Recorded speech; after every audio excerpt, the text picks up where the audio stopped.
यत्र यत्र रघुनाथ कीर्तनं तत्र तत्र कृतमस्तकाञ्जलिं बाष्पवारि परिपूर्णलोचनं मारुतिं नमत राक्षसान्तकम् गिराय रथ जल बीच कहियत भिन्न न भिन्न बंदहु सीताराम पद जिन्हि परम प्रिय खिन्न मोषम दीन न दीन हित तुम समान रघुवीर अस विचार रघुवंश मन हरहु विषम भवभीर। एक भरोसो एक बल एक आस विश्वास एक राम घनश्याम हित चातक तुलसीदास। बोलिए यज्ञ नारायण भगवान की, श्री सीतानाथ भगवान की, श्री रघुवंश भूषण भगवान राम की, श्री भक्तवत्सल भगवान राम की, काशी विश्वनाथ भगवान की, श्री कामदानाथ भगवान की, श्री नृसिंहदेव भगवान की, श्री सद्गुरुदेव भगवान की। परमाध्यक्ष स्वयं श्री यज्ञ नारायण भगवान, परमाराध्य स्वयं प्रभु श्री सीतानाथ भगवान इस दिव्य अति विशाल रुद्र महायज्ञ 1111 कुंडात्मक यज्ञ के परमाध्यक्ष परम तपस्वी वैष्णव कुलभूषण रघुवंश शिरोमणि श्री महामंडलेश्वर श्री महंत कनक बिहारी दास जी महाराज, इस दिव्य मंच पर विराजमान समस्त वैष्णव संतजन, उपस्थित श्रद्धालुजन, श्रद्धामयी माताओं एवं बहनों, राष्ट्रीय उपवन के फूलते फलते नौनिहाल बालक बालिकाओं, हम लोग भगवत नाम संकीर्तन की परंपरा का निर्वाह करें, तत्पश्चात भगवान के दिव्य चरित्र को सानुराग श्रवण करें। सीताराम जय सीताराम, सीताराम जय सीताराम, सीताराम जय सीताराम, सीताराम जय सीताराम, सीताराम जय सीताराम, सीताराम जय सीताराम, सीताराम जय सीताराम, सीताराम जय सीताराम,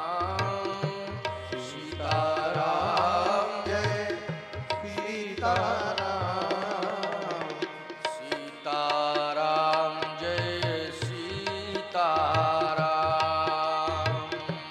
सीताराम जय सीताराम, सीताराम जय सीताराम,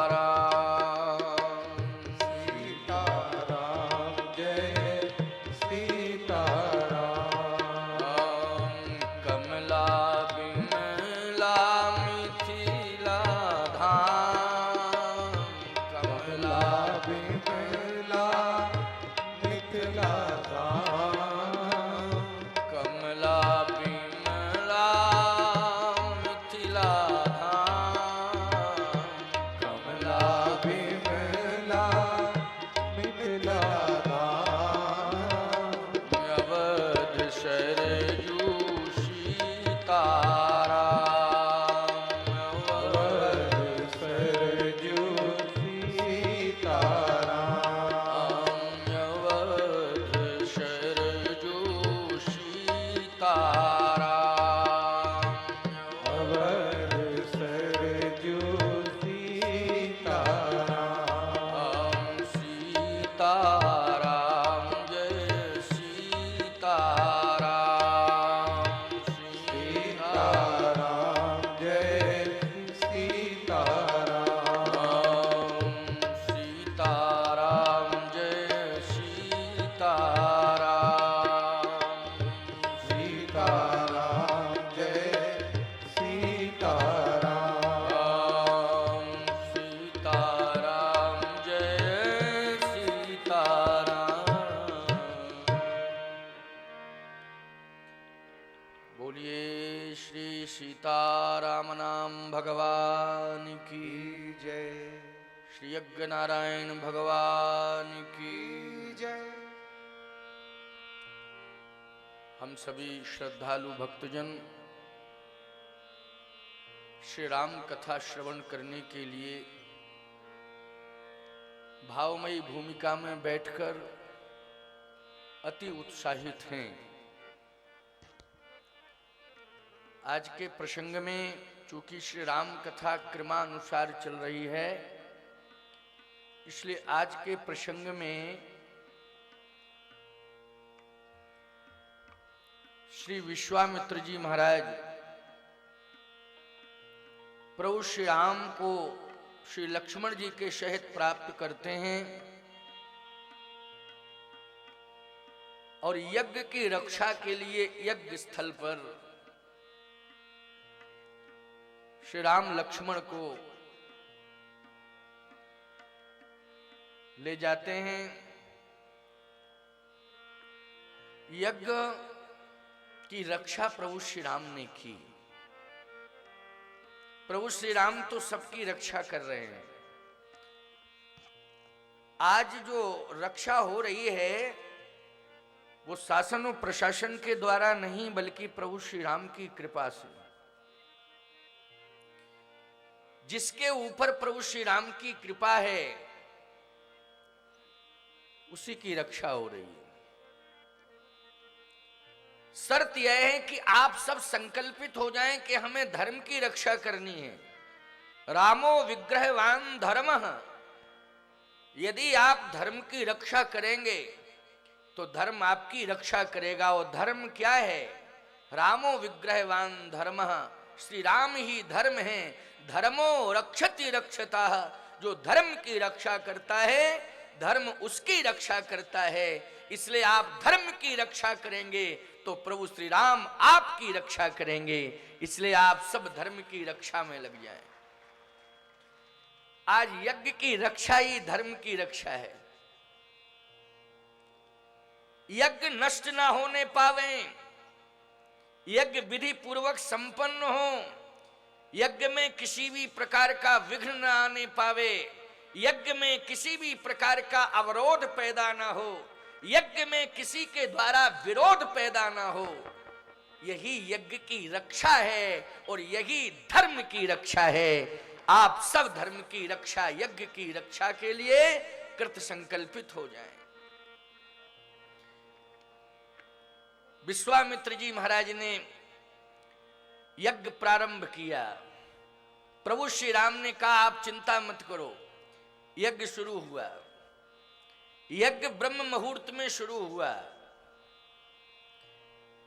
गोस्वामी जी कहते हैं प्रातः प्रभु श्री राम ने कहा प्रातः मुनि सन रघुराई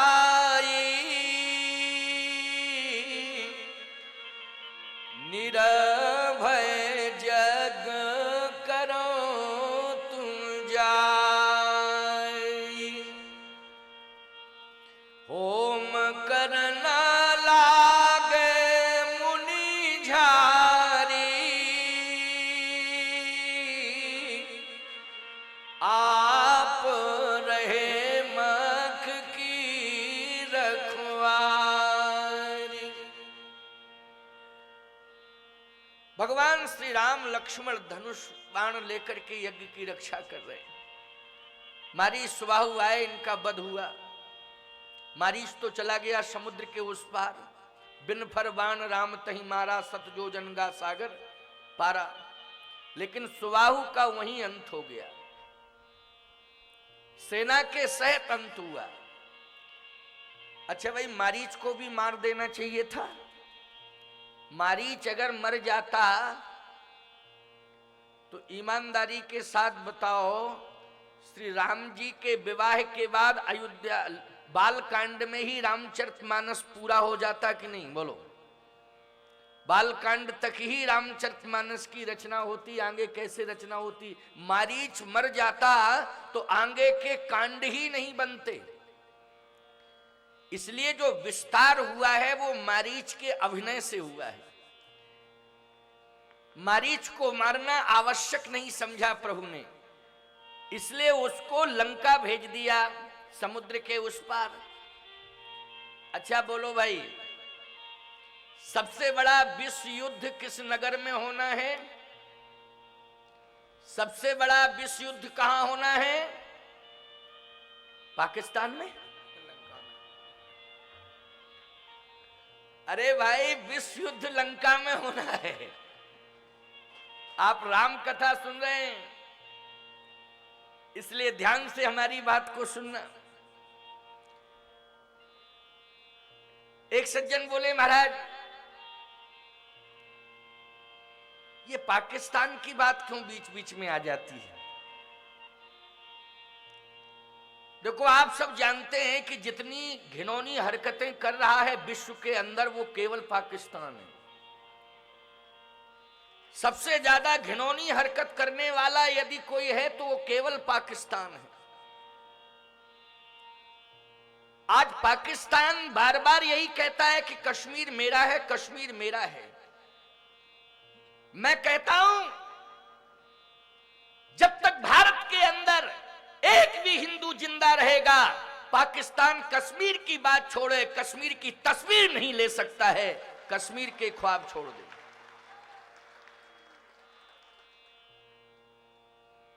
ये श्री राम का देश है। श्री राम कृष्ण के देश में जो भी रहते हैं वो कमजोर नहीं होते हैं प्यारे। श्री राम कृष्ण के देश में रहने वाले, इस भारत देश में रहने वाले, ये भारत नाम जानते हो किसके नाम पर पड़ा? श्री भरत के नाम पर। और भरत कौन थे? विश्व के लोगों को आज मैं बता देना चाहता हूं, जिस भारत में हम रहते हैं, जिस भारत में हमारा हिंदू समाज रहता है, जिस हिंदुस्तान में हिंदुस्तानी रहते हैं, ये भारत देश भरत के नाम से विख्यात है। भरत कौन थे? कितने शक्तिमान थे? शिशुपन में ही, बचपन में ही सिंह शावक का मुंह फाड़ के उसके दांतों को गिना करते थे। बोलो, ये भरत ने शक्ति प्रदर्शन किया, सिंघनी का मुंह फाड़ करके उसके दांतों को गिना करते थे। जिस समय ऋषि मंडल ने पूछा, अरे भरत, अरे बालक, जिस सिंघनी का मुंह फाड़ करके तुम उसके दांत गिन रहे हो, उस सिंघनी के दूध की विशेषता जानते हो क्या है? भरत ने कहा, क्या विशेषता है? ऋषियों ने कहा, सिंघनी का दूध स्वर्ण पात्र के अलावा अन्य किसी पात्र में टिकता नहीं है। भरत ने कहा, छोटे से बालक भरत ने कहा, यदि स्वर्ण पात्र के अलावा अन्य पात्र में रख दिया जाएगा तो क्या होगा? ऋषियों ने कहा कि स्वर्ण पात्र के अलावा सिंघनी का दूध यदि अन्य पात्र में रखा जाएगा तो पात्र टूट के चूर चूर हो जाएगा, बर्दाश्त नहीं कर सकता है। भरत ने कहा मेरी माता शकुंतला के दूध में ये ताकत है, सिंगिनी का दूध तो सोने के पात्र में टिक भी सकता है, लेकिन मेरी माता शकुंतला का दूध अगर सोने के पात्र में भी रख दिया जाएगा तो सोने का पात्र भी टूट के चूर चूर हो जाएगा, वो बर्दाश्त नहीं कर सकता है। ये है मेरी मां के दूध की विशेषता, जिनके नाम से ये भारत विख्यात हुआ है प्यारे, वो भरत आज हम सबको संकेत दे रहे हैं, संदेश दे रहे हैं, निर्देश दे रहे हैं, आदेश दे रहे हैं कि डरने की कोई आवश्यकता नहीं है, चिंता मत करो। थोड़ा पवन पुत्र का प्रवेश हो रहा है भाई, जब इतनी बड़ी संख्या में आप लोग आ गए तो थोड़े से प्रवाह में पवन पुत्र भी कथा में प्रवेश कर रहे हैं, इसलिए घबराने की कोई आवश्यकता नहीं। और थोड़ा सा गर्मी का प्रकोप था, इसलिए थोड़ा शीतल हवा का भी संकेत हम और आपको मिल रहा है और उससे हमें सुखद अनुभव हो रहा है। ये हनुमान जी की व्यवस्था है, हनुमान जी संभाल रहे हैं और हनुमान जी का ही प्रवेश है, इसलिए सोचने की कोई आवश्यकता नहीं है। आप सब लोग तो केवल मन को केंद्रित किए रहिए। आइए, यज्ञ की रक्षा हो रही है। यज्ञ की रक्षा, विश्वामित्र जी के यज्ञ की रक्षा राम लक्ष्मण ने की। हमारे इस अति विशाल रुद्र यज्ञ की रक्षा स्वयं श्री अनंत बलवंत हनुमंत लाल जी महाराज कर रहे हैं। इसलिए हनुमान जी की अध्यक्षता में, हनुमान जी की विशेष कृपा से ये यज्ञ संपन्न होने जा रहा है। तो यज्ञ पूरा हुआ, मारीच चला गया समुद्र के उस पार, सुबाहु का अंत हो गया। अब सुबाहु का अंत हुआ, राक्षसों का भी अंत हो गया, जो सेना आई थी वो सबका अंत हुआ। भगवान राम ने साष्टांग प्रणिपात किया विश्वामित्र जी महाराज के श्री चरणों में, कहा गुरुदेव आप संतुष्ट हैं, यज्ञ पूरा हो गया, अब कोई दिक्कत तो नहीं? कहे कोई दिक्कत नहीं, यज्ञ पूरा हो गया। थोड़ी ही देर बाद प्रभु श्री राम ने कहा कि आपका यज्ञ तो पूरा हो गया, मैंने आपके यज्ञ को पूरा करा दिया, हाँ, लेकिन अब मेरा यज्ञ होना है, उसे आप पूरा कराएं।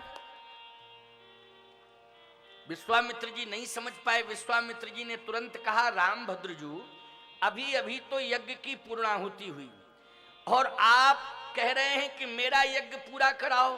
तो अभी गुरु का यज्ञ पूरा हुआ, कल से चेला का यज्ञ शुरू हो जाएगा। जनता क्या सोचेगी कि अभी अभी गुरु का यज्ञ पूरा हुआ और कल से चेला ने यज्ञ शुरू कर दिया, गुरु चेला का धंधा बन गया क्या यज्ञ करने का? पता नहीं क्या क्या सोचेंगे लोग। इसलिए थोड़ी देर रुको, थोड़े दिन तक रुको, थोड़े समय तक रुको, इसके बाद तुम्हारे यज्ञ की पूर्ण जिम्मेदारी मैं ले लूंगा, संपन्न कराऊंगा। भगवान श्री राम ने कहा गुरुदेव क्षमा करना, आपका होमात्मक यज्ञ है।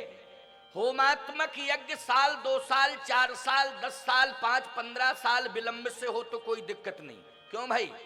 होमात्मक यज्ञ, जैसे अभी इतना विशाल यज्ञ हो रहा है, हो सकता है कि कुछ सालों के अंतराल से फिर यज्ञ की भूमिका बन जाए, लेकिन तत्काल इतने विशाल यज्ञ की भूमिका तत्काल नहीं बन सकती है। कुछ समय चाहिए, व्यवस्थाएं चाहिए, समय चाहिए। लेकिन आप जानते हो प्रभु श्री राम ने कहा कि आपका यज्ञ तो पूर्ण हो गया, इसलिए कि होमात्मक यज्ञ था। ये होमात्मक यज्ञ साल, 2 साल, 4 साल के गैप से होता तो कोई दिक्कत नहीं थी। लेकिन मेरा जो यज्ञ है वो कौन सा यज्ञ है? होमात्मक यज्ञ नहीं, मेरा यज्ञ है धनुष यज्ञ। अच्छा बोलो भाई, धनुष यज्ञ का संबंध विवाह से है कि नहीं? किससे है धनुष यज्ञ का संबंध? विवाह से। जिनकी शादियां हो रही हैं तो लोग कहते हैं महाराज जी अमुक तारीख को इनका धनुष यज्ञ है, इसका मतलब है कि शादी है। तो प्रभु श्री राम ने कहा मेरा धनुष यज्ञ है, आपका होमात्मक यज्ञ, मेरा धनुष यज्ञ है। धनुष यज्ञ समय से होना चाहिए। विश्वामित्र जी ने कहा समय से होना चाहिए। हाँ, क्यों? अरे राम, तुम्हारा व्यक्तित्व ऐसा है कि चाहे जितना विलंब हो जाए लेकिन तुम्हारे धनुष यज्ञ में कोई अवरोध पैदा नहीं हो सकता है, वो तो होगा ही होगा। भगवान राम ने कहा धनुष यज्ञ का संबंध है विवाह से, और यदि हमारा धनुष यज्ञ ओवर एज हो गया तो मुश्किल पड़ेगी। फिर आप जानते हो हमारे देश में राष्ट्रपति अब्दुल कलाम हुए, हमारे देश के प्रधानमंत्री अटल बिहारी वाजपेयी हुए थे। क्यों? पहले थे ना। दोनों ही व्यक्तित्व के धनी थे कि नहीं थे? बोलो, एक बार स्वीकार करो, दोनों व्यक्तित्व के धनी थे कि नहीं थे? कलाम जी भी व्यक्तित्व के धनी थे, अटल बिहारी वाजपेयी जी भी व्यक्तित्व के धनी हैं। भले ही वो अस्वस्थ अवस्था में हैं लेकिन वर्तमान में हैं, दोनों ही व्यक्तित्व के धनी। लेकिन क्या बतावें आपको, उनसे बड़ा व्यक्तित्व प्रभावशाली कोई दूसरा नहीं था। लेकिन उम्र निकलने से, ओवर एज होने से सब कुछ हो गया, प्रधानमंत्री और राष्ट्रपति बन गए लेकिन विवाह नहीं करा पाए। बोलो भाई, राष्ट्रपति बन गए, प्रधानमंत्री बन गए, लेकिन याद रखना ये समय से होना चाहिए।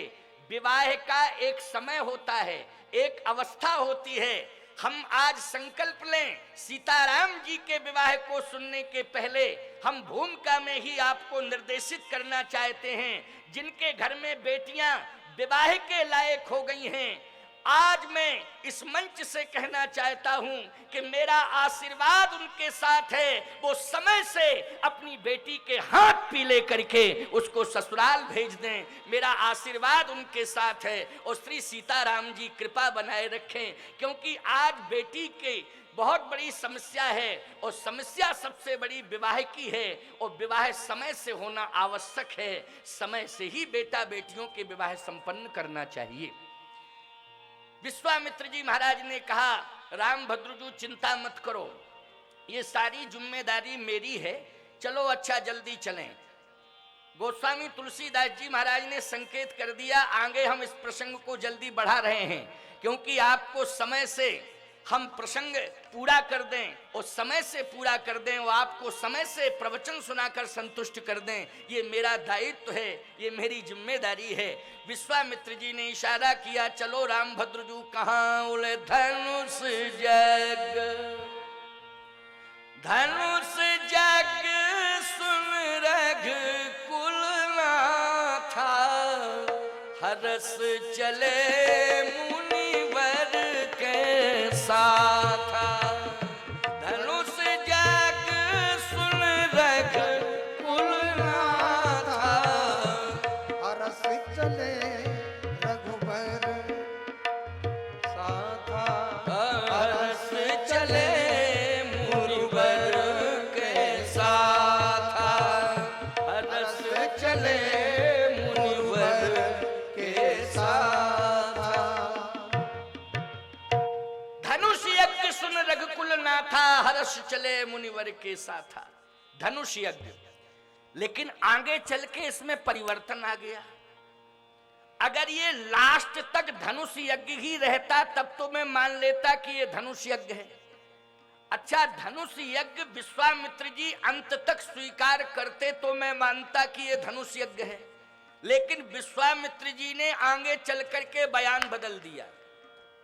देखो भाई, धनुष यज्ञ की कह के श्री राम लक्ष्मण को आश्रम से लेकर के चले विश्वामित्र जी, लेकिन जनकपुर में जैसे ही पहुंचे तो उन्होंने अपना बयान बदल दिया।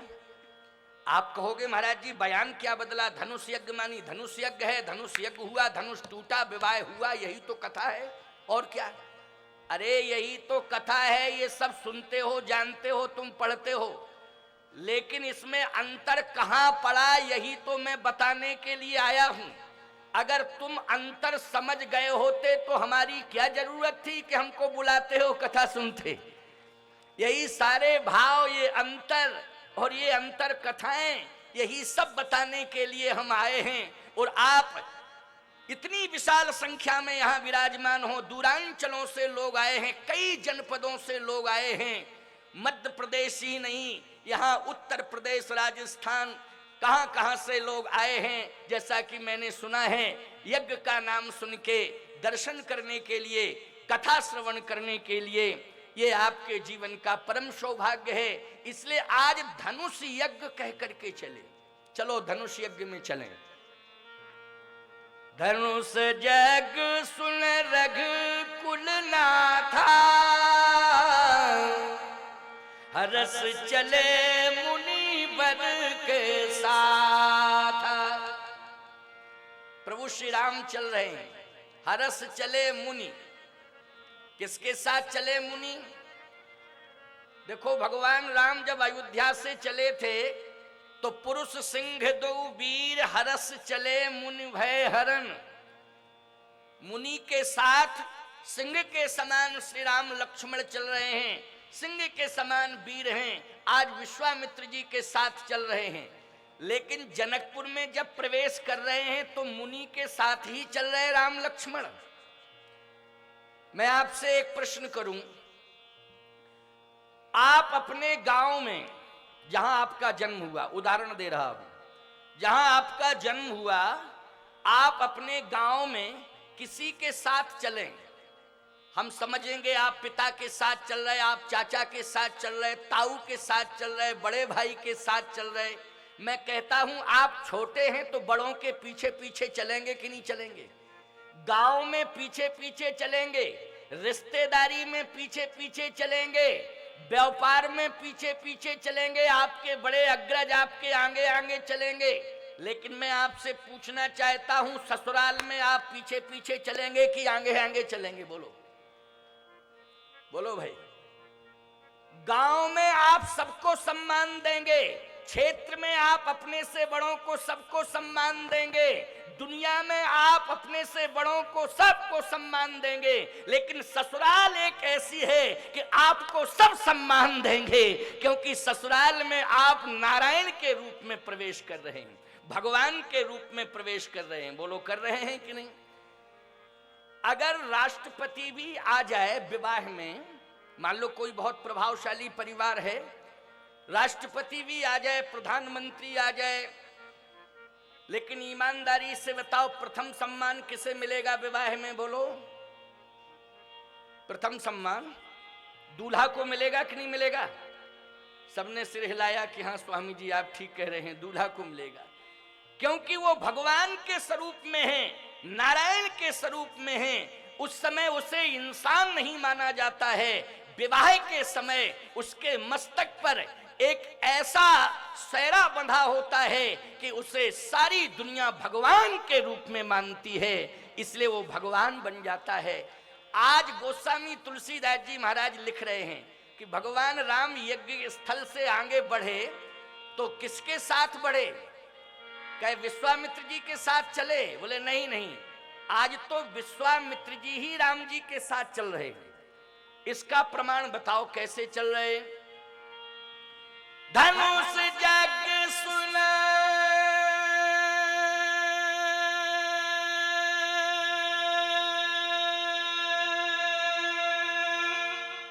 रघुकुल नाथा, हरस चले मुनि। बोले मुनि चल रहे किसके? बोले बर के साथ, बर के साथ। अच्छा बोलो, बर की भूमिका में भगवान राम हैं कि नहीं? बर कौन है? बोलो, राम जी हैं कि नहीं? तो जब राम जी बर हैं, जनकपुर के बर कौन हैं? बोलो, राम जी हैं कि नहीं? किसी ने कहा रुको रुको रुको रुको, केवल राम जी ही बर नहीं है, वहां तो 10,000 राजा बैठे हैं जो बर की भूमिका में हैं, क्योंकि धनुष तोड़ने के लिए राम जी जाएंगे और धनुष तोड़ने के लिए राजा लोग आ रहे हैं, तो वो सब बर हैं, अकेले राम जी कैसे बर? तुलसीदास जी ने कहा दुनिया के लोगों, ये सांसारिक चश्मा उतार दो, जरा दिव्य दृष्टि से देखने का प्रयास करो, अंतर मन से हृदय से प्रभु श्री राम के अस्तित्व को स्वीकार करते हुए श्री राम को देखने का प्रयास करो। जनकपुर के अगर एकमात्र बर हैं तो केवल प्रभु श्री राम हैं और कोई दूसरा नहीं है। श्री राम ही बर हैं और कोई दूसरा नहीं। कहा अच्छा श्री राम बर हैं। तुलसीदास जी ने कहा तसल्ली पकड़ो, आगे हम प्रमाण दे देंगे। धनुष टूटने के पहले कैसे राम बर हो गए? धनुष बाद में तोड़ा, पहले ही घोषित हो गए बर। कैसे हुए हैं जरा तसल्ली पकड़ो, मैं बताता हूं। आज सीताराम जी का विवाह संपन्न होगा कथा के क्रम में, क्योंकि क्रमानुसार नवाय की परंपरा से कथा चल रही है, तो आज तो केवल सीताराम जी का विवाह संपन्न हो पाएगा। वो भी विवाह का प्रसंग तो बहुत लंबा है, मैं आपको क्या बताऊं, 3 घंटे भी मेरे लिए पर्याप्त नहीं है, 3 घंटे भी मेरे लिए पर्याप्त नहीं है।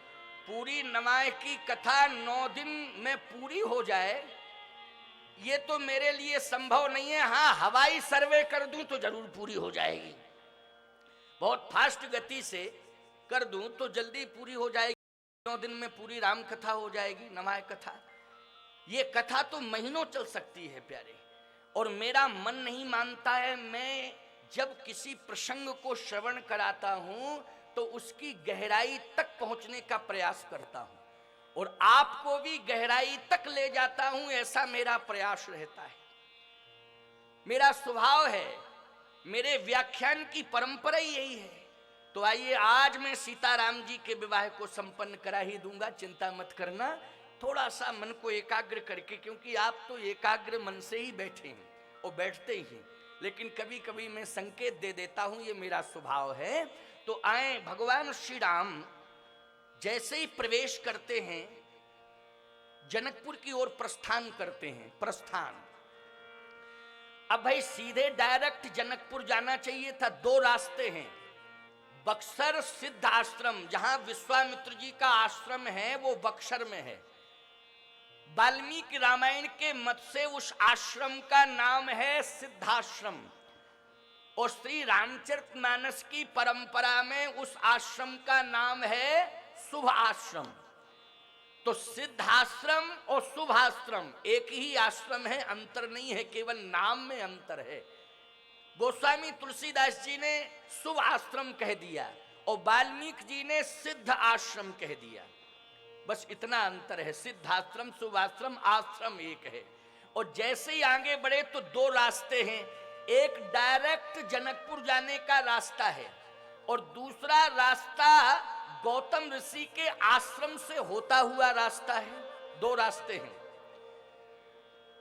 विश्वामित्र जी ने प्रभु श्री राम से ये नहीं कहा कि रास्ते 2 हैं, किस रास्ते से आप चलोगे।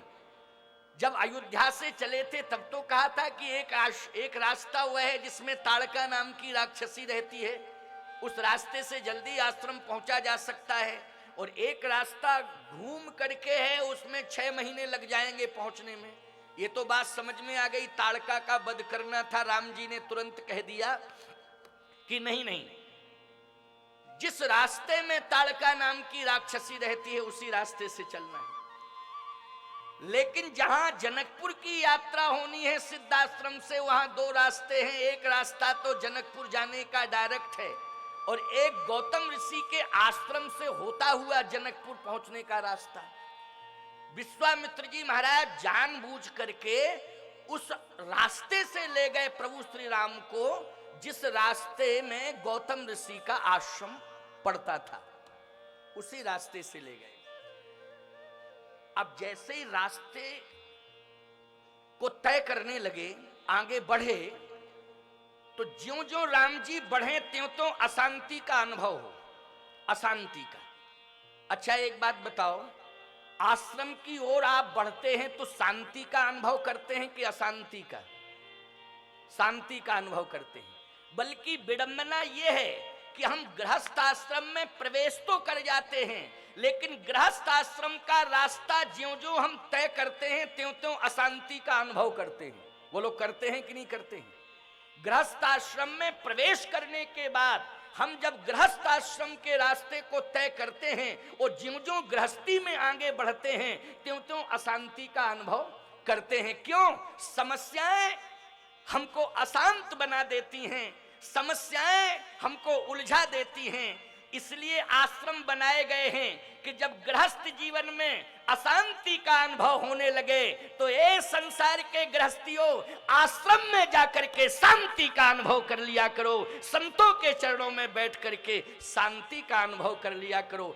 आश्रम का नाम है शांति निकेतन।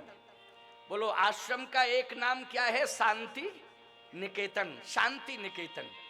लेकिन भगवान श्री राम जैसे ही आश्रम की ओर बढ़ते जा रहे हैं, तैसे ही भगवान स्वयं अशांत होते जा रहे हैं।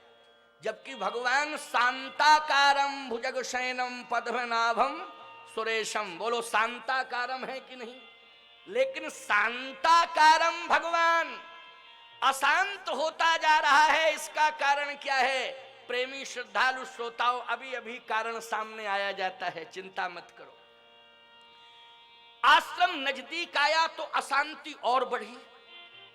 भगवान राम ने कहा, गुरुदेव समझ में नहीं आ रहा है, आप किस रास्ते की ओर ले जा रहे हैं? ज्यों ज्यों मैं आगे बढ़ रहा हूं, त्यों त्यों अशांति महसूस कर रहा हूं। लगता है कि आप कहां ले जा रहे हैं मुझे? आप तो कहते थे जनकपुर ले जा रहे हैं। अरे जनकपुर तो शांति का घर है, वहां तो शांति सीता समानीता आत्मा रामो विराजते। शांति रूपी सीता का जहां जन्म हुआ हो, उस नगर में प्रवेश करने पर शांति मिलना चाहिए, लेकिन आज मुझे अशांति क्यों मिल रही है? विश्वामित्र जी बोले, राम भद्रजू थोड़ा सा धैर्य धारण करो, थोड़ा धैर्य धारण करो। अशांति का कारण है। क्या कारण है? क्या कारण सामने आ जाएगा, थोड़ा सा और 2 कदम आगे बढ़ो। और जैसे ही 2 कदम आगे बढ़े तो वहां लिखा था गौतम आश्रम। कहे ये तो गौतम ऋषि का आश्रम है। हाँ, लेकिन समझ में नहीं आ रहा है गुरुदेव, ये आश्रम उजड़ा हुआ क्यों है? उजड़ा हुआ क्यों है? विश्वामित्र जी ने कहा, राम भद्रजू हम जानबूझ करके इस आश्रम में आपको लाए हैं। कहे पहले तो आप ये बताओ कि उजड़ा हुआ आश्रम क्यों है? कैसा उजड़ा हुआ? आश्रम एक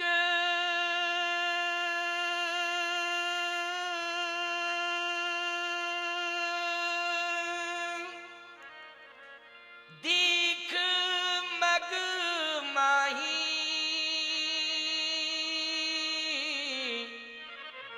ओ खग मृग जीव जंतु तहना। पक्षियों ने पलायन कर दिया है इस आश्रम से। इस आश्रम में जितने भी वृक्ष हैं वो सूखे हुए हैं। आखिर इतनी अशांति क्यों? ऐसा विषाक्त वातावरण क्यों? ये उजड़ क्यों गया? आप मुझे कृपा करके बताएं। विश्वामित्र जी ने कहा, हे राम भद्र, जिस आश्रम में उपासना होती है, जिस आश्रम में उपासना होती है, उस आश्रम में शांति रहती है। बोलो, आश्रमों में शांति क्यों रहती है? उपासना करने से रहती कि नहीं रहती? साधु संत महात्मा वहां उपासना करते हैं, तभी शांति रहती कि नहीं? तो फिर इस आश्रम में अशांति क्यों? आंखों में आंसू आ गए विश्वामित्र जी के। कहा, राम भद्रजू, जब आश्रमों में उपासनाएं होती हैं तो आश्रमों में शांति रहती है, लेकिन इस आश्रम में वासना का प्रवेश हो गया है, इसलिए वासना के कारण अशांति प्रतीत हो रही है। वासना कौन सी वासना, कैसी का? थोड़ा सा और आगे बढ़ो। जैसे ही भगवान श्री राम आगे बढ़े तो एक पत्थर की चट्टान, पत्थर की शिला, पत्थर की शिला, समझ रहे हो ना? ये पत्थर की शिला क्या है? अहिल्या है। अहिल्या पत्थर की शिला के रूप में पड़ी है। जैसे ही शिला को देखा, आश्चर्य यह था कि बड़े बड़े वृक्ष सूख गए थे, पक्षी पलायन कर गए थे, पतझड़ हो गया था, लेकिन पत्थर की शिला के मध्य में तुलसी का विरवा हरा भरा था। ये आश्चर्य था। आश्चर्य समझ में आया? तुलसी का विरवा हरा भरा था। अब बड़े बड़े वृक्ष सूख जाएं, पतझड़ हो जाए, उजड़ जाए आश्रम, लेकिन एक छोटा सा विरवा हरा भरा दिखाई दे तो आश्चर्य है। भगवान राम ने कहा, समझ में नहीं आ रहा है कि पूरा का पूरा आश्रम उजड़ा है, वृक्ष सूख गए हैं, लेकिन ये पत्थर की शिला के मध्य में जो हरा भरा बिरवा है, ये क्या? कहे, राम भद्रजू, इसी के प्रभाव से आप आश्रम में प्रवेश कर रहे हैं। रास्ता तो दूसरा था जनकपुर जाने का, लेकिन जो आप हरा भरा पौधा देख रहे हैं, हरा भरा बिरवा देख रहे हैं, इसी के प्रयास से, इसी के प्रभाव से आपका प्रवेश हुआ है। तो रामभद्रजू ने कहा ये हरा भरा बिरवा है किसका? विश्वामित्र जी ने कहा सब जानते हैं आप रामभद्रजू, लेकिन मैं बताए देता हूं, ये कोई और पौधा नहीं है, कोई दूसरा बिरवा नहीं है, ये अहिल्या के ऊपर जो हरा भरा बिरवा दिखाई दे रहा है वो साक्षात तुलसी है। इसलिए आज तुलसी का दर्शन हो रहा है, ये तुलसी विराजमान है, इसलिए तुलसी के प्रभाव से आप प्रवेश कर रहे हैं। बात समझ में आई? हर व्यक्ति के आंगन में पहले तुलसी होती थी कि नहीं होती थी? स्वीकार करो, आंगन में तुलसी क्यों होती थी? तुलसी की क्या जरूरत थी कि बीच आंगन में रहती थी? इसलिए तुलसी बीच आंगन में रहती थी। प्यारे बहुत ध्यान से सुनना, क्योंकि घर में हर प्रकार की परिस्थितियां पैदा होती हैं। पता नहीं कौन सा ग्रह का प्रकोप हमारे घर में आ जाए, कौन सी विषम परिस्थिति हमारे घर में पैदा हो जाए, लेकिन जो भी विषम परिस्थितियां घर में पैदा होती थीं तो हम भगवान से प्रार्थना करते थे कि प्रभु हमारे घर में अमंगल दूर हो जाए, हमारे घर से अमंगल दूर हो जाए, हमारे घर में मंगल का वास हो। तो भगवान यही कहते थे, यदि तुम अपने घर में मेरा वास चाहते हो तो मैं यही कहना चाहता हूं कि अगर मैं कहीं पहुंचता हूं और कहीं रहता हूं तो जहां तुलसी निवास करती है मैं वहीं पर रहता हूं, जहां तुलसी की कृपा होती है वहीं मैं कृपा करता हूं। क्योंकि भगवान सीता के बिना रह सकते हैं श्री राम, राधा के बिना रह सकते हैं कृष्ण, लेकिन तुलसी के बिना ना राम रह सकते हैं ना कृष्ण रह सकते हैं प्यारे। इसलिए तुलसी अनिवार्य है। पहले हर आंगन में तुलसी रहती थी कि नहीं रहती थी? लेकिन आजकल आर्किटेक्टों ने 5 स्टार होटल की तरह मकानों के नक्शे बना दिए। बोलो बना दिए कि नहीं? उसमें बीच में तुलसी को हटा करके उन्होंने साइड में कर दिया। बोलो किया साइड में कि नहीं किया? साइड में कर दिया उन्होंने। अच्छा सही बताओ, तुलसी को साइड में कर दिया। पहले हर घर में गाय होती थी, गाय को साइड में कर दिया। अच्छा तुलसी की जगह कहा मनी प्लांट लगाओ और गाय जहां रहती थी वहां कुत्ते को घुसाओ। गलत कह रहा हूं क्या मैं बिल्कुल सही बात कह रहा हूं, गलत नहीं कह रहा हूं। हाँ साफ साफ बोल रहा हूं। एक व्यक्ति मुझसे बोला शहर में और देहात में क्या अंतर है, गांव शहर का अंतर बताओ। हमने कहा अंतर यही है कि गांव में गाय हर घर में बंधी होगी और कुत्ते आवारा घूम रहे होंगे, और शहर में गौ माता आवारा घूम रही, कुत्ते घर के अंदर बंधे होंगे। बोलो गलत कह रहा हूं क्या मैं सही कह रहा हूं कि नहीं? हमारी बात बुरी लग रही होगी तो लग जाए, कोई हमें लोकसभा चुनाव लड़ना कि विधानसभा चुनाव लड़ना कि तुमसे वोट लेने हैं, बोलो भाई। लेकिन जो बात सही है वो कह रहा हूं कि नहीं कह रहा हूं। आज घर के अंदर गांव में आप देख लें, घर के अंदर गाय मिल जाएगी कि नहीं? बंधी हुई मिलेगी। लेकिन शहर के अंदर गाय बंधी हुई नहीं मिलेगी, सड़कों पर आवारा घूमती हुई मिलेगी। और कुत्ते अंदर बोलो बंधे हुए मिलते कि नहीं मिलते? कुत्तों को सम्मान मिल रहा है कि नहीं मिल रहा है? हर फ्लैट के आगे, हर 5 स्टार भवन के आगे लिखा रहता है कुत्तों से सावधान। बोलो लिखा रहता है कि नहीं लिखा रहता है? ये कुत्तों मानी बहुवचन है, बहुवचन।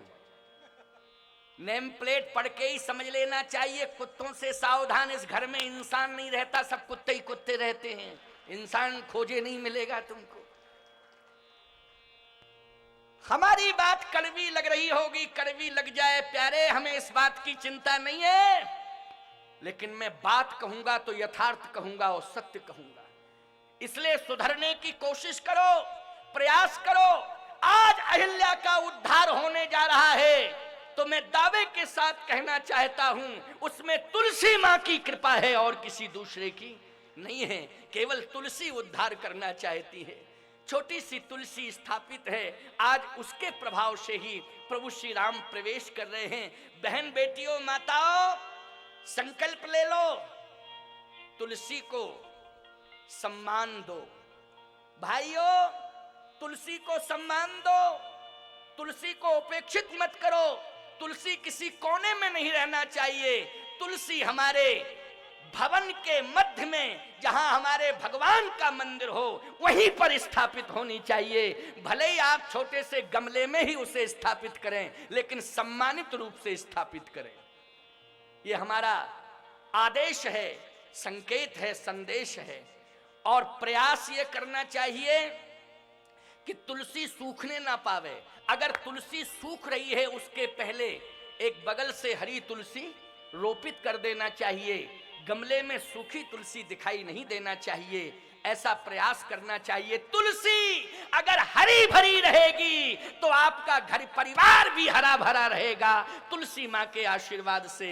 इसलिए तुलसी का सम्मान करना सीखो। गंगा, तुलसी और गाय, शालिग्राम, इनका विशेष रूप से सम्मान करना सीखो। इनका सम्मान जहां होता रहेगा, वहां हरियाली बनी रहेगी, वहां खुशियां बनी रहेंगी, वहां कृपा बरसती रहेगी भगवान की। इसलिए जीवन में ये संकल्प लो। आज जैसे भगवान समीप में पहुंचते हैं, भगवान की आंखों में भी आंसू आ गए, क्योंकि पत्थर की शिला में आकार था नारी का। भगवान राम आंखों में आंसू भरे हैं, करुणा करने के लिए आ गए। विश्वामित्र जी ने कहा, राम भद्रजू, ज्यादा विलंब तक नहीं रुकना है इस आश्रम में, जल्दी ही चलना है। आप कृपा करके थोड़ा सा चरण रख दो, इसके ऊपर चरण रख दो। भगवान राम ने कहा कि मैं चरण नहीं रखूंगा। क्यों?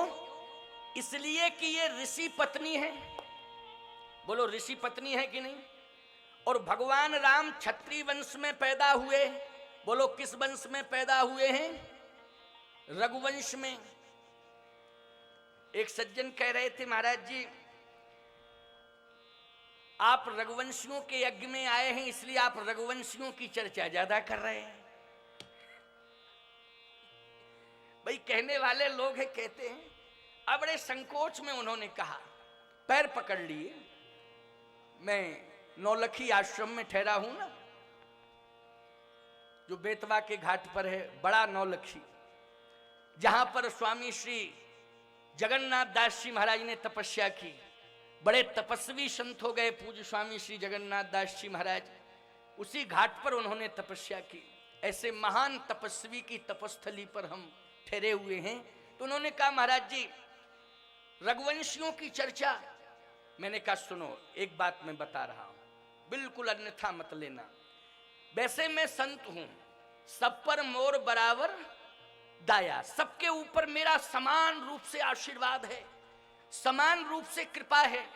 लेकिन विशेष रूप से मैं इसलिए रघुवंशियों की चर्चा करता हूं, क्योंकि ये एक जाति विशेष की बात नहीं है ये, कि मैं केवल एक जाति विशेष से प्रभावित होकर के चर्चा कर रहा हूं। क्योंकि आज मैंने जो तिलक भी लगाया है, वो रघुवंशी श्री राम के नाम का तिलक लगाया है प्यारे। इसलिए कोई अन्यथा न ले कि मैं जाति विशेष की चर्चा कर रहा हूं। मेरे आराध्य प्रभु श्री राम ने जिस वंश में जन्म लिया है, वो रघुवंश ही है।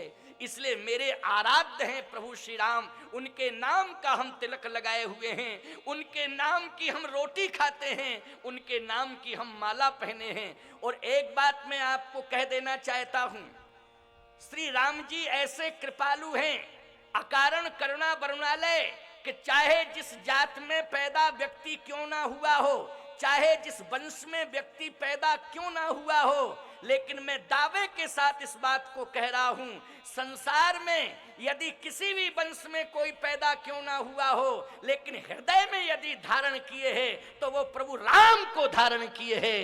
इसलिए आत्मा रामो विराजिते, सभी की आत्माओं में राम विराजित हैं। इसलिए उनका केवल दशरथ नंदन राम नाम ही नहीं है, उनका कौशल्या नंदन राम नाम ही नहीं है, उनका रघुवंश भूषण नाम ही नहीं है, उनका नाम है आत्मा आत्मा राम सबकी आत्माओं में जो रमण कर रहा है, ऐसे आत्मा राम। तो राम तो सबके हैं, सबकी आत्माओं में रमण कर रहे हैं। किसी भी वंश में, किसी भी जाति में कोई पैदा हुआ हो, लेकिन राम सबके हैं और सबकी आत्माओं में राम निवास कर रहे हैं। ऐसी कोई बात नहीं है। इसलिए मेरा भी हृदय से सबको आशीर्वाद है, समान रूप से आशीर्वाद है। अरे भाई, मैं एक ब्राह्मण परिवार में पैदा हुआ, हमारा गोत्र वशिष्ठ है, पूर्वाश्रम का। लेकिन याद रखना, जब से मैं साधु बना तो हमारा गोत्र बदल गया, कुल बदल गया, सब बदल गया। कोई पूछे हमारा गोत्र कौन सा है, अगर हम संकल्प लेते हैं तो वशिष्ठ गोत्र से नहीं लेते हैं, अच्युत गोत्रोत्पन्ना, अच्युत गोत्र से लेते हैं। अच्युत हमारा गोत्र है। और हमारे संप्रदाय में जितने भी संत हैं, चाहे वो किसी भी जाति से निकले हुए हों, सबका एक ही गोत्र है, अच्युत गोत्र। बोलो है कि नहीं? चाहे जिस जाति से निकला हो, अच्युत गोत्र। अच्युत मानी क्या है? अच्युतम केशवम राम नारायणम कृष्ण दामोदरम वासुदेवम हरि। अच्युत नाम है भगवान का। सीधी सी बात, हम भगवान के हैं। तो आज मैं इस मंच से, इस यज्ञ, विशाल यज्ञ में बैठकर हृदय से आशीर्वाद दे रहा हूं, सभी को दे रहा हूं, सभी वंशानुयायियों को दे रहा हूं, पूरे भारत की जनता को दे रहा हूं। सबका कल्याण हो, सब स्वस्थ रहें, मस्त रहें और धार्मिक आयोजनों में व्यस्त रहें। समान रूप से सबको मेरा आशीर्वाद है, समान रूप से सबको मेरा आशीर्वाद है। लेकिन संकल्प जो लिया है, इस पवित्र कार्य का बीड़ा उठाया है, वो रघुवंश कुलभूषण, वैष्णव कुलभूषण पूज्य महामंडलेश्वर स्वामी कनक बिहारी दास जी महाराज ने उठाया है।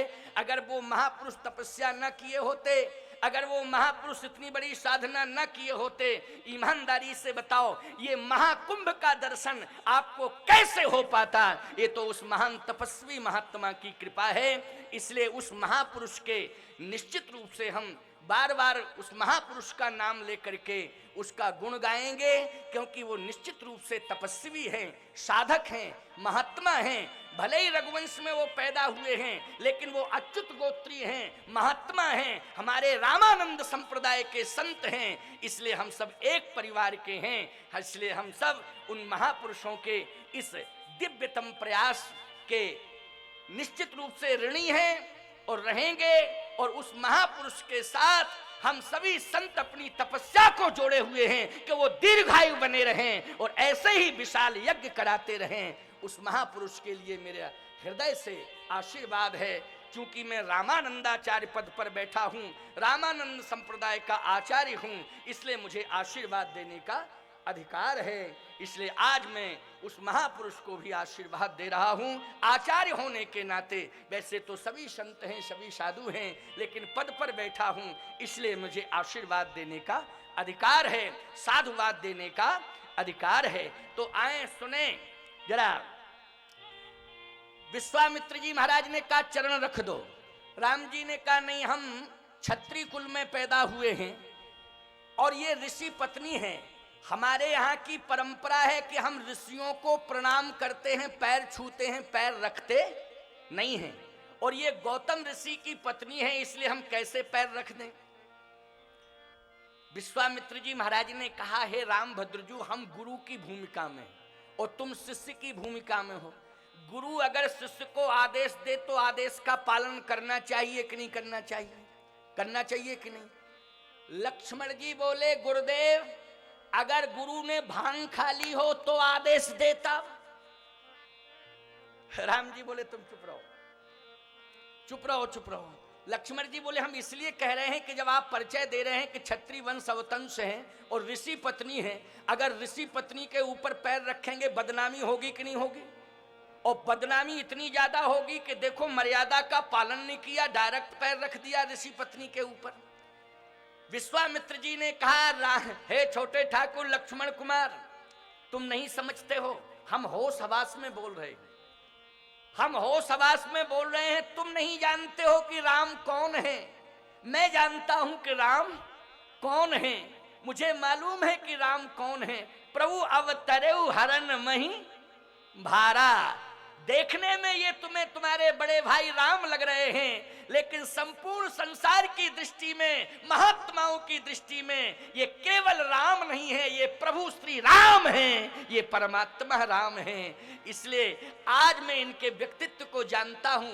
उद्धार करने के लिए आए हैं, जीवों का उद्धार करने आए हैं। बस थोड़ा सा चरण रख दो, राम भद्रजू कृपा करके रख दो चरण, संकोच नहीं, रख दो रख दो। राम जी ने कहा आप कह रहे हैं तो मैं रखे देता हूं। का चरण रखने से होगा क्या गुरु जी? कह चरण रखने से इसमें चैतन्यता आ जाएगी, उद्धार हो जाएगा।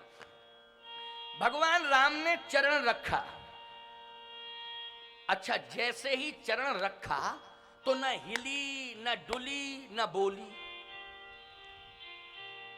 लक्ष्मण जी ने कहा देखो गुरुदेव, आपने चरण रखवा दिया, न वो हिली न डुली न बोली, और चरण का चरण रखवा दिया, परिवर्तन कुछ हुआ नहीं। अब इससे बड़ी बदनामी और क्या होगी? भगवान राम ने कहा गुरुजी बात तो सही है, चरण तो रख दिया लेकिन परिवर्तन नहीं हुआ। विश्वामित्र जी बोले एक सेकंड रुको राम भद्र जी, हम समझ रहे हैं कि परिवर्तन क्यों नहीं हो रहा है। क्यों नहीं हो रहा है? कि बात यह है करंट सप्लाई नहीं हो रहा ठीक से, कहीं ना कहीं फॉल्ट है, फॉल्ट है कहीं ना कहीं। लक्ष्मण जी ने कहा फॉल्ट आप समझो, फॉल्ट है कहां? विश्वामित्र जी ने आंख बंद की, और जैसे ही आंख बंद की बोले समझ में आ गया आ गया आ गया। कमी यह है कि आपने केवल चरण रखा लेकिन रज नहीं डाली। चरण तो रखा लेकिन रज नहीं डाली। गौतम नारी श्राप वश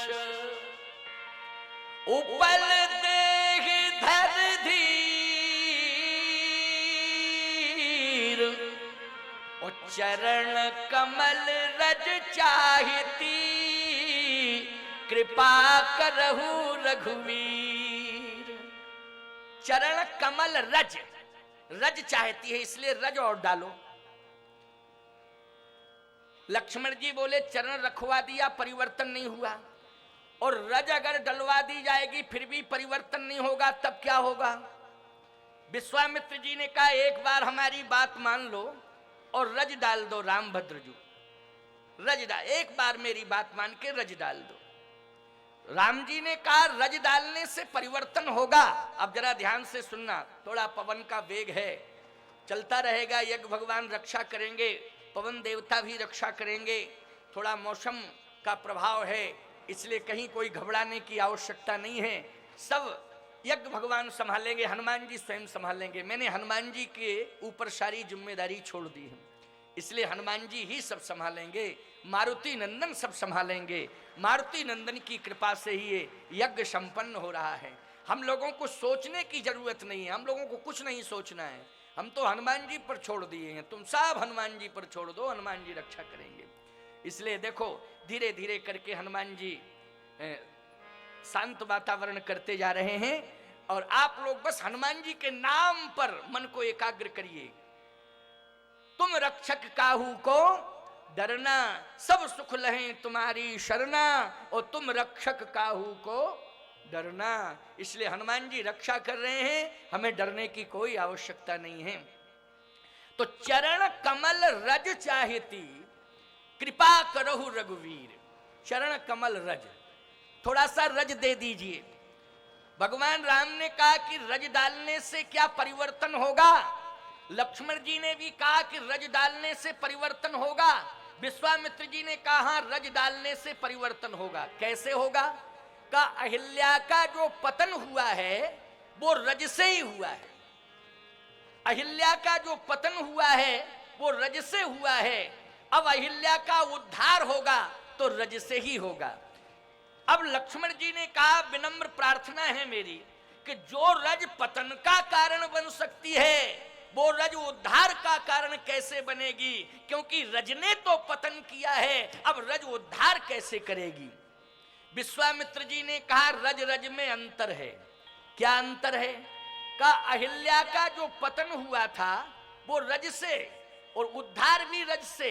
का रज रज में अंतर है। लक्ष्मण जी ने कहा बात समझ में नहीं आ रही है। जैसे कोई व्यक्ति करंट के लगने से बेहोश हो जाए, जैसे करंट लग जाए और बेहोश हो जाए, और इतना बेहोश हो जाए कि डॉक्टर देखने के बाद कहे कि अब तो उम्मीद नहीं है, अब उम्मीद ही नहीं है। इत्तेफाक से कोई संत वहां से निकल रहे हों और देखने वाले लोग कहें महाराज अब तो आप दुआ दे दो या कोई युक्ति बता दो, ये करंट से बेहोश हुआ है, डॉक्टरों ने जवाब दे दिया है कि अब इसकी कोई उम्मीद नहीं है, अब ये कैसे बचेगा। तो महात्मा ये कहें कि ये बताओ कि ये बेहोश कैसे हुआ। कहे फलाने खंबे में करंट था। महात्मा कहें उसी खंबे के पास ले चलो। लोग उसको खंबे के पास ले जाएं। महात्मा कहें दोबारा इसी खंबे को पकड़ा दो। ईमानदारी से बताओ, जिस खंबे में करंट था उससे वो बेहोश हुआ, दोबारा यदि उसी खंबे को पकड़ेगा मौत सुनिश्चित है कि नहीं। लक्ष्मण जी ने कहा अगर रज से पतन हुआ है तो रज से उद्धार कैसे होगा, ये बात मेरी समझ में नहीं आ रही है।